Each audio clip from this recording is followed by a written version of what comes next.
Isa pong mapagpalang gabi sa inyong lahat mga kapatid.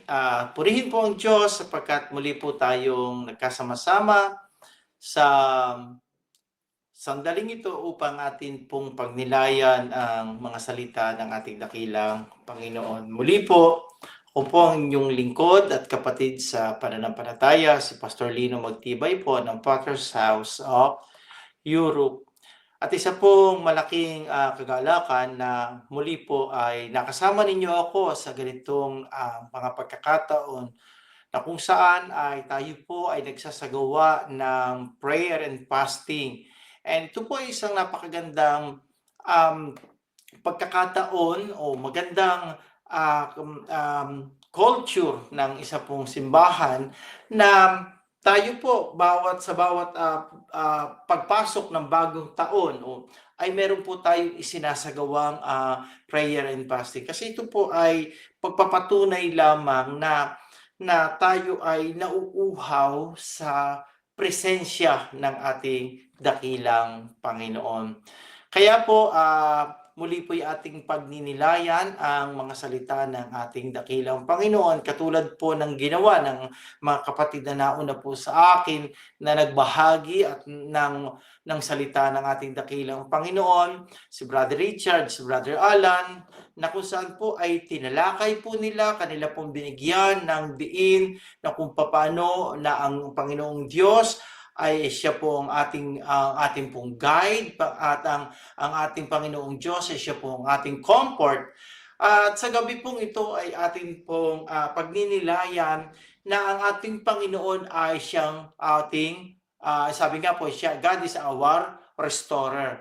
So ano ba sa Tagalog yung salitang restorer? So hinahanap ko po ang meaning po noon sa wikang Tagalog. Ang ibig sabihin po ay tagapanumbalik. So ibig sabihin nun, tagapanumbalik. Ibig sabihin ay ang Diyos ang nagdadala sa atin doon sa kung ano niya tayo nilikha. Kumbaga, doon sa sitwasyon or doon sa status na kung saan tayo dati dapat, mga kapatid. So ngayong gabing ito, tamang-tama po na pagnilayan natin ito kasi it is about time for us to meditate yung pong ating sarili. Tayo ba talaga ay ano bang estado natin? Ano ba yung status natin sa harapan ng ating dakilang Panginoon, mga kapatid? And hayaan po ninyo na simulan po natin yung pagninilay natin sa kanyang mga salita sa pamamagitan po ng isang maikling panalangin. At samahan niyo po ako sa pananalangin, mga kapatid. Maraming Diyos, kami po'y nagpapasalamat sa iyo sapagkat sumapit po ang ganitong napakagandang pagkakataon na muling ibinigay mo sa amin na kami po'y magkasama-sama upang amin pong pagnilayan, mga kapatid, naming magkakapatid, Panginoon, ang iyo pong mga salita. May dinadalangin po namin sa ngalan ng iyong anak na si Jesus na buksan mo po, Panginoon, ang aming mga puso upang aming pong maunawaan ang iyong mga salita, Panginoon. And Lord, dinadalangin ko po na iyo pong i-override ang paghahanda na aking ginawa. Ilagay mo po, Panginoon, ang iyong pangungusap sa aking mga labi, Panginoon, upang na sa ganoon ay mai-deliver ko ng maayos, Panginoon, ang iyong mga salita, Panginoon, O Lord God. Ito po yung samo at dalangin namin sa matamis na pangalan ng iyong anak na si Jesus, kasama ng Banal na Espiritu Santong nagkahari, ngayon magpakailanman at magpasawalang hanggang. Amen and Amen. Muli po, isa pong magandang gabi sa inyong mga kapatid.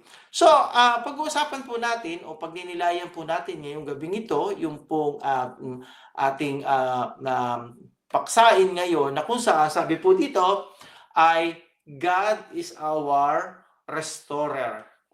Ang Diyos ang ating tagapanumbalik, mga kapatid. So ito po ay ang ating pong verses ngayon ay buhat sa sulat o sa aklat ni Propeta Jeremias, Kapitulo 29, mga versikulo 4 hanggang ng 9. Ito po ay babasahin ko sa pagkakasalin sa New International Version. So sabi po ay ganito: This is what the Lord Almighty, the God of Israel, say to all those I carried into exile from Jerusalem to Babylon. build houses and settle down, plant gardens and eat what they produce, marry and have sons and daughters, find wives for your sons and give your daughter in marriage so that they too may have sons and daughters. Increase in number there, do not decrease. Also seek the peace and prosperity of the city to which I have carried you into exile. Pray to the Lord for it, because it is prosper, you too will prosper. Yes, this is what the Lord Almighty, the God of Israel, says. Do not let the prophet and the diviner among you deceive you. Do not listen to the dreams you encourage them to have. They are prophesying lies to you in my name. I have not sent them, declares the Lord. So purihin po ang Panginoon sa pagbasa ng kanyang mga salita. So, atin muna pong, bigay ko muna po sa inyo ano ba ang background o ano ba yung story, yung backstory po ng verses na ito. Ano ba yung kasaysayan o yung istorya behind these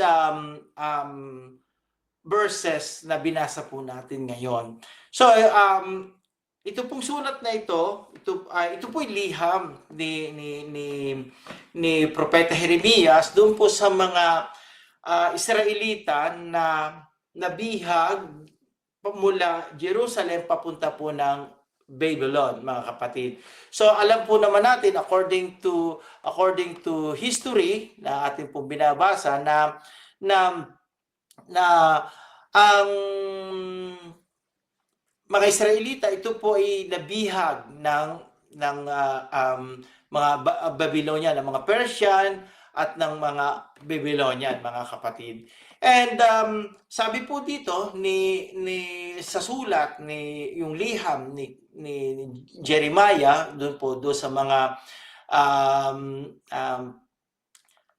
Israelita, sabi dito, ganito yung pinasasabi ng Panginoon. Sabi niya, gumawa kayo ng bahay at mag-settle down kayo doon, magtanim kayo, kumain kayo, ibigay ninyo ang inyong anak at ang inyong anak na lalaki at ang inyong anak na babae upang makakita sila ng kanilang mapapangasawa doon sa lugar na yon. At ang kabilin-bilinan dito ng Panginoon, increase in number there and do not decrease. So, kung mapapansin natin ay dahil po ang backstory po nito, ang Israel po ay tumalikod sa Diyos. Sapagkat sa pagdaan po ng panahon mula ang Israelita ay inilabas ni Moses mula po sa sa Ehipto, a place of slavery, and dinala po niya ito, 40 years silang nandoon sa wilderness, and then nakapasok po sila sa lupang pangako, and then nung mag-settle down na po sila sa lupang pangako, which is yun nga pong Israel or yung Jerusalem, ang problema po nito, the people, they turned their back from God. Kumbaga, tinwalikod po sila sa Diyos. Hindi na po nila naalaala ang Diyos, yung kautusan, nakalimutan na po nila yung mga kautusan. Kaya naman po, dahil sa katigasan ng ulo ng mga Israelita nung panahong yon, ay sinabi ng Panginoong Diyos sa pamamagitan ng mga propeta na darating ang panahon na kayo ay ma-exile, kayo ay makukubkub kayo ng ibang mga kaharian. Kasi during the time noong po ng mga hukom, ng mga hari, sila po yung kumukubkob doon sa ibang lugar. Ngayon, dahil po itong mga Israelita, nagtatamasa na po sila ng prosperity, nagtatamasa na po sila ng maayos sa buhay, nakalimutan po nila yung Diyos, mga kapatid. And sumamba po sila doon sa mga Diyos ng mga taong nakapaligid po doon sa Israel, na kung saan makikita po natin ayon sa kasaysayan, isa nga po doon sa Makikita natin diyan yung pagsamba nila kay Baal, and the people of Israel, they bring their offering to the high places. Yung pong high places na tinatawag po sa Bible, this is an altar composed of rocks na kung saan they bring yung mga bagay na susunugin, yung burnt offering nila, instead na i-offer nila ito kay Yahweh o sa Diyos, ini-offer po nila ito sa mga Diyos-Diyosan. And makikita rin po natin na sa reign po ng mga hari, ang mga hari po, instead na sumampalataya o sumamba sa tunay na Diyos, they sumasamba po sila doon sa ibang mga Diyos-Diyosan. Yung pong Diyos, katulad po ni Baal, ni Aseroth, yung pong mga Diyos-Diyosan during that time, mga kapatid. And makikita po natin dito na dahil sa katigasan ng ulo at puso ng mga tao, ibinigay ng Diyos ang Israel sa pagkawasak. Kumbaga, parang inabandona. Yun po yung salita, parang inaabandona ng kwan. At ibinigay ng Diyos, okay, sige, matigas ang ulo ninyo, dadalhin ko kayo doon sa pagkabihag. At nabihag nga po sila ng Persia, nabihag po sila ng Babylonian. And during this time, mga kapatid, during the time of Prophet Jeremiah, this thing happened to Israelite, doon po sa mga Israelita. But even though na nangyari po ang mga bagay na ito, mga giliw kong mga kapatid sa pananampalataya, God never abandoned His people. At kung mapapansin natin dito sa salitang ito, although na ang mga taong ito ay nasa pagkabihag na sila, di ba? So, sabi dito, this is what the Lord Almighty, the God of Israel, says to those I carried into exile from Jerusalem to Babylon.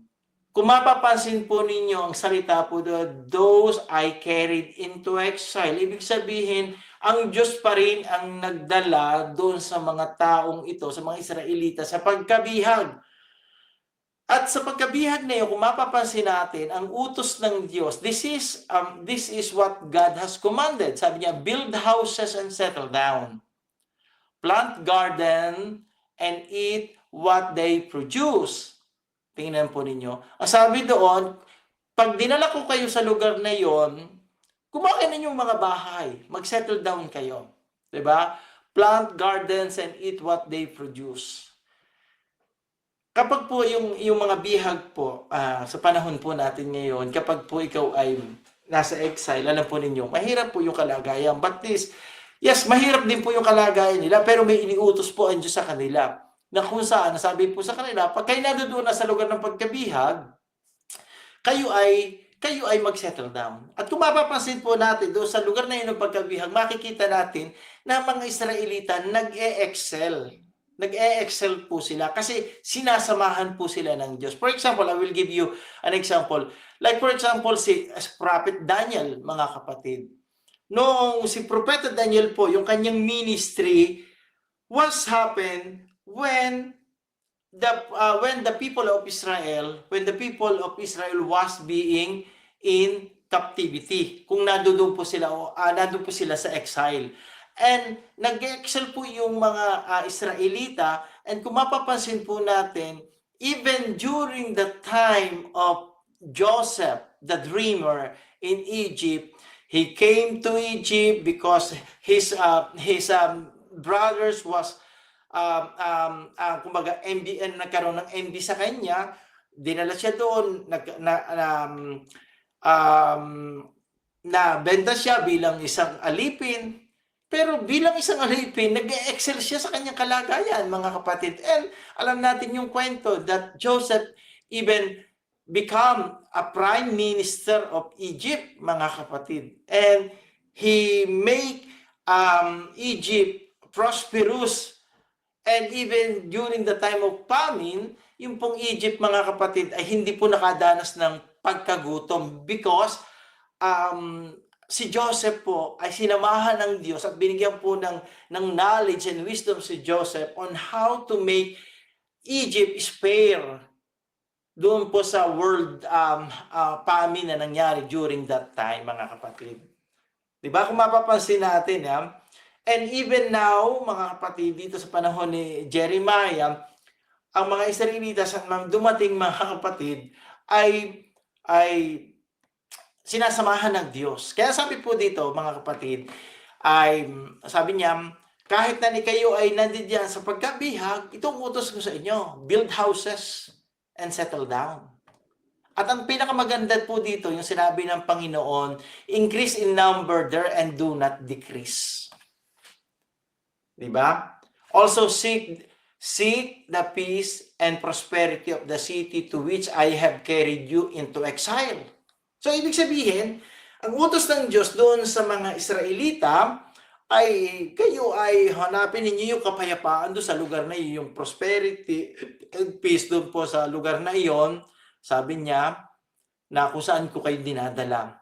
Pray to the Lord for it. Sabi niya, ipanalangin niyo sa Diyos because if it prosper, you will to be prosper. Sabi ng Panginoon. Sa panahon po natin ngayon, even now, yung mga Israelita, saan man po magdating mga kapatid, mapapansin natin that a place where there is Jew or yung mga Israelita, ay pinagpapala po ito ng Diyos. Kumbaga nag-excel. At nakita po naman natin yung Israel po ngayon, a very tiny nation, but it contributes a lot sa buhay po natin, mga kapatid. But I will discuss that in maybe on some other time. Hindi po yan ang ating discussion yun. Kumbaga ngayon, gusto ko lang pong ibigay sa inyo o ipakita lang sa inyo, mga kapatid, na ang Diyos po yung restorer. So ano po yung kaugnayan nito sa atin ngayon bilang tayo ay isang mananampalataya, bilang isang Kristiyano sa panahon natin? Tandaan po natin ito. If these people na ay sinabihan ng Diyos na go, do not decrease, sabi niya ganon, increase in number and do not decrease, yan ang sabi. And that is the same thing for us as a Christian, mga kapatid. Na sometimes in our lives, being a Christian, it is not easy. Hindi po madali para po sa atin kasi we give up so much in our lives, di ba, mga kapatid? And along the way ng ating pong paglilingkod sa Diyos, we experience losses. We experience problem, we experience frustration, we experience yung kumbaga marami tayong na-experience na hindi kaaya-ayang bagay sa buhay natin, mga kapatid. But remember this, na ang Diyos po ang Diyos po ay kasama natin, and God saying to us right now na even though we walk in this particular time, hindi po madali as a Christian na tayo po ay lumandas o lumakad according to His will, di ba, mga kapatid? Hindi po madali yon. We can experience losses. And in fact, totoo po yan. How many things or there is countless things that we experience when we serving God, mga kapatid. Diba? But always remember this, that the Lord we serve, that the God we serve is a God, He is a restorer. He is the one that can restore everything that we lost. He is the one that can restore the joy and the happiness and He can ease pain. Not only ease pain, but He is the one can remove the pain that we experience during this journey sa ating pong buhay bilang isang Kristiyano, mga kapatid. Alam po ninyo, napakaganda po nito. And alam niyo, even in the ministry, mga kapatid, without we doing things para sa Panginoong Diyos and ginagawa natin ang lahat ng bagay para sa Panginoong Diyos, we spend our time, our effort, our resources, but sometimes people don't appreciate what we are doing. Di ba, mga kapatid? But one thing, ang nagbibigay po ng comfort sa atin. And dapat po yung maunawaan natin na anything that we are going through ay ang Diyos yung nagko-comfort sa atin. And He is not just only comforting us, but He is going to restore us in a manner na mas mainam pa kaysa dati nating kalalagyan. Di ba? Alam niyo mga kapatid, ang Panginoong Diyos ay siya yung gumawa sa atin, siya yung lumikha sa atin. He is the one who formed us, mga kapatid. Siya yung Diyos na hugis, nag-anyo sa atin. Sabi nga sa aklat ng mga awit, He is the one, sabi niya doon, we are wonderfully and fearfully made by God. Di ba mga kapatid? So ibig sabihin, when God created us, maganda eh. Nung nilikha tayo ng Diyos, nung ginawa tayo ng Panginoong Diyos, we're perfect because we created according to His own image and likeness, mga kapatid. But because of the things that happen, tayo ay nawala doon sa presensya ng Panginoon, nawala tayo doon sa imahe ng Diyos. Kaya naman niya yun, noong tayo ay sa pagnanais ng Diyos na tayo ay makabalik sa Kanya, He gave His only begotten Son. Alam po natin yan. We believe in that. And Christ died for us. Now, buhay natin ngayon, tayo Kristiyano na tinanggap natin ang Panginoon at tayo ay nabubuhay tayo o pinagsusumikapan nating mabuhay ng ayon sa Kanyang kalooban, naglilingkod tayo. But still, we are experiencing these difficulties in our lives, mga kapatid. Sometimes, maybe, merong ilan sa atin na dumadanas tayo ng financial problem, di ba? Na akala natin, we invest so much for this, but nagkaroon tayo ng nalugi tayo or nawala sa atin, di ba? Or nag-invest tayo ng time for these people, we discipling these people, but at the end, these people, instead of appreciating what we're doing, these people, they turn their backs from us, di ba? Okay? And akala natin na everything will go smoothly, but remember this. Hindi nangyayari yung ating inaasahan. Bagkus nakakaramdam tayo mga kapatid ng frustration, nakakaramdam tayo ng desperation, nakakaramdam tayo mga kapatid ng all negative emotion ay darating, mga kapatid. But remember this. Sabi po dito mga kapatid, ay huwag tayong matakot. Diba? I remember when this is the thing na sinabi sa akin when I was ordained as a pastor. Sabi po doon sa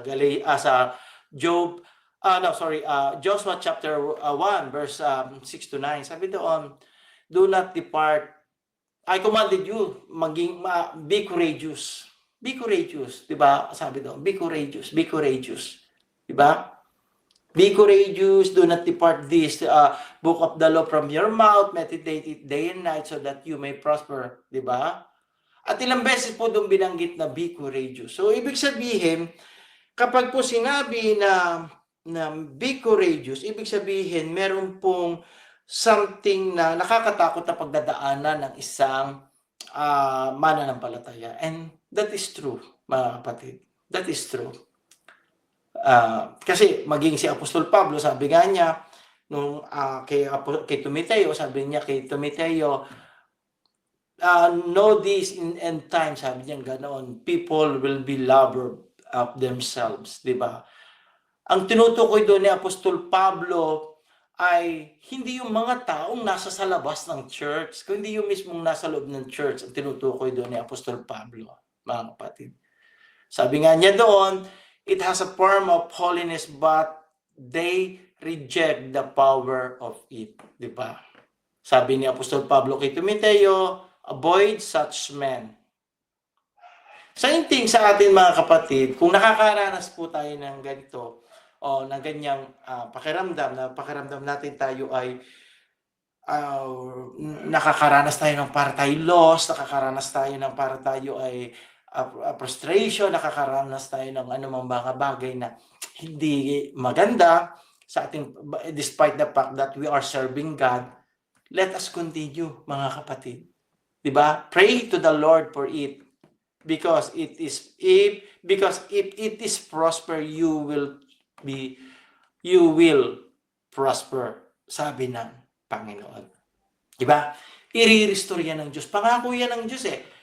So, let me, before I end, mga kapatid, let me give this, okay? Dito po tinuloy ko po itong verses na ito, yung binabasa natin, up to verse 50. Sabi po, verse 40, sabi po ganito, this is what the Lord say, when 70 years are completed for Babylon, I will come to you and fulfill my good promise to bring you back to this place.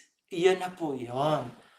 Kasi pangako po ng Diyos, dinadala tayo ng Diyos sa isang sitwasyon because God want us to understand o God want us to be prepared doon sa kanyang inihahanda, mga kapatid. Sabi niya dito, kita po natin yung verse 11, sabi po niya sa verse 11, for I know the plans I have for you, declares the Lord, plans to prosper you and not to harm you, plans to give you hope and future. Then you will call on me, come and pray to me, and I will listen to you. You will seek me and find me when you see me with all your heart, mga kapatid. So, ito po yung napakaganda. Yung pinagdadaanan natin ngayon, ito po yung paghahanda ng Diyos para po sa atin. And always remember this, God will never bring us into situation na wala po siyang plano. Tandaan po natin yan. God will never bring us into situation if God has no plan for us. And napakalinaw na sabi ng Panginoon, sabi niya, this is my plan for you, declares the Lord. To prosper you and not to harm you, to give you hope and future, mga kapatid. So ito po yun. God is our restorer, mga kapatid. I hope sa kaunti ko pong naibahagi, mga kapatid, ay meron po tayong natutunan, meron po tayong sana na-inspire po tayo, mga kapatid. Huwag po tayong tumigil, huwag po tayong sumuko. Always remember this, God will never bring us into the situation kung wala po siyang plano para sa atin. And alam po natin, napakaliwanag, ito yung plano ng Diyos, sinabi na ng Diyos sa atin ito. Hindi na natin kailangan manghula. At ang sinabi niya, hindi na natin kailangan mag-wondering, ano ba yung plano ng Diyos sa akin? Ano ba yung nais ng Diyos sa akin? And this is what God has planned for us, mga kapatid. Napakalinaw yung verse 11. Declares the Lord, plan to prosper you, not to harm you, plan to give you hope and future, mga kapatid. Purihin ng Diyos sa ating pong maiksing pagninilay nito sa kanyang mga salita. Nawa po ay sa kung ano man ang kinalalagyan natin ngayon, tayo po ay makadama po tayo ng kapayapaan dahil tandaan po natin, in every situation, God is in control. At ang lahat po ng bagay sa siling ng langit ay may kanya-kanyang kapanahunan. If we are in the season of, sabihin natin, winter season of our lives, after the winter season, alam po ninyo, ang darating ay spring o yung panahon ng tagsibol, mga kapatid. Purihin ng Diyos sa kanyang mga salita. Let me end with a prayer of thanksgiving. Heavenly Father, we thank you, Lord God, for giving us this wonderful opportunity to meditate your words, O Lord God. And thank you so much for reminding us, O Lord God, that in every situations that we have, O Lord God, you are in control. Maraming salamat po. Ito po ang aming dalangin sa matamis na pangalan ng iyong anak na si Jesus. Amen and Amen. Isa pong muling magandang gabi at magandang araw sa inyong lahat, mga kapatid.